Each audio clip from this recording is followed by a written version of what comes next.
you looking to one-shot everything that crosses your path in Diablo 4? Do you have a Necromancer that's currently sitting AFK looking for corpses in a local graveyard? Well, this build is for you. Bone Spear Necromancer is a very powerful build that has the potential to both kill Uber Lilith as well as clear high-level content, including Nightmare Dungeons. To start, we might as well go ahead and just sacrifice all of our minions. We won't need any of them anyway. We'll sacrifice Skirmishers for your critical strike chances increased by 5%, but you can no longer raise Skeletal Warriors. Sacrifice Cold for you deal 15% increased damage to vulnerable enemies, but you can no longer raise Skeletal Mages. And then we'll sacrifice Iron for you deal 30% increased critical strike damage, but you lose the ability to summon a Golem. Let's take a look at what makes this build one-shot enemies, and even kill Uber Lilith. First up, we have Bone Splinters, which is our primary resource builder. Our basic attack, we use this to ensure that we never run out of essence. It's important to weave these into the Bone Spears, just in smaller packs and in the 1v1 fights against bosses and elites, just to make sure our essence supply stays up. In larger groups, you can feed off the essence on kill nodes, which are in the Paragon board, but we don't have that luxury in the 1v1 fights. Blood Mist is our defensive ability of choice in this build, as well as many Necro builds, for its immunity that it gives to your character. If you find yourself in a tricky situation, you can always use this to get out of it. Decrepify reduces the damage of mobs affected by it, as well as enables a few lucky hit chances to further empower the build, but the big thing is it allows us to proc cooldown reduction on every enemy that we hit. Corpse Tendrils is our main source of crowd control. It allows us to pull large groups of mobs into one spot, which is a big deal in high-level Nightmare Dungeons. When combined with the Barber, many times enemies pulled within the Corpse Tendrils will die shortly after being pulled and take those near them with them. Bone Spear is the source of nearly all of our damage output in this build, hence the name. Bone Spear allows us to hit targets from a great distance, makes enemies vulnerable and deals damage on its way into a target, and the shards deal increased damage on their way back through. We use a Splintering Bone Weave aspect. Bone Spear's primary attacks make enemies hit beyond the first vulnerable for 1.5 to 2.5 seconds. Bone Shards from Bone Spear deal 30 to 60% bonus damage to vulnerable enemies, and also pierce them. This aspect means that everything that is hit with the Bone Spear becomes vulnerable and takes additional damage, as well as empowers the shards to come back and deal even more damage. There's a few other important aspects. Those include Sacrificial Aspect. Your sacrifice bonuses are increased by 15 to 25%. Aspect of Exposed Flesh.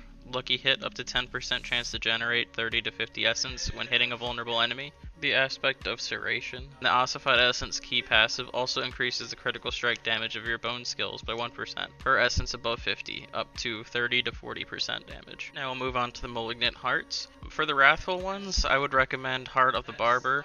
Critical strikes and all subsequent damage within 2 to 4 seconds is absorbed by your target. Then the absorbed damage erupts onto surrounding enemies. Stored damage is increased by 11 to 15%. Next up would be Heart of the Malignant Pack. Cycle through Malignant bonus every 20 kills. Vicious, you'll gain X% attack speed. Devious, core and basic skills have a 16% chance to fully restore your primary resource. And Brutal, every 20 seconds you'll gain a barrier absorbing X damage. And finally we have Heart of the Great Feast. Each minion drains 1 to 2 essence per second, but deals 55 to 80% increased damage. With no minions, this bonus applies to you and drains 5 essence per second. Now the other Malignant Hearts, I would recommend Heart of the Decrepit Aura. When at least 4 enemies are near you, you gain an aura that automatically curses surrounding enemies with Decrepify for 6 to 17 seconds. Heart of Revenge, 10 to 20% of incoming damage is instead suppressed. When you use a defensive subterfuge or a macabre skill, all suppressed damage is amplified by 250% and explodes, dealing up to 200 to 42,000 fire damage to nearby enemies.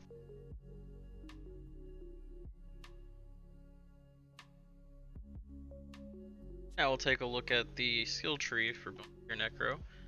First up, we'll take 1 point into Bone Splinters. Take that into Enhanced Bone Splinters, and then into Initiate's Bone Splinters. Pick up 3 points of the Unliving Energy, 3 points of Imperfectly Balanced. Put all 5 points into Bone Spear. You'll also want to look for Bone Spear on your gloves. That'll give you up to another 4 ranks, putting you up to 9. Take Enhanced Bone Spear, and we'll also take Supernatural Bone Spear. Don't forget also we'll take the Hued Flesh. Then moving on down to our Corpse and Macabre skills, we'll take Blood Mist.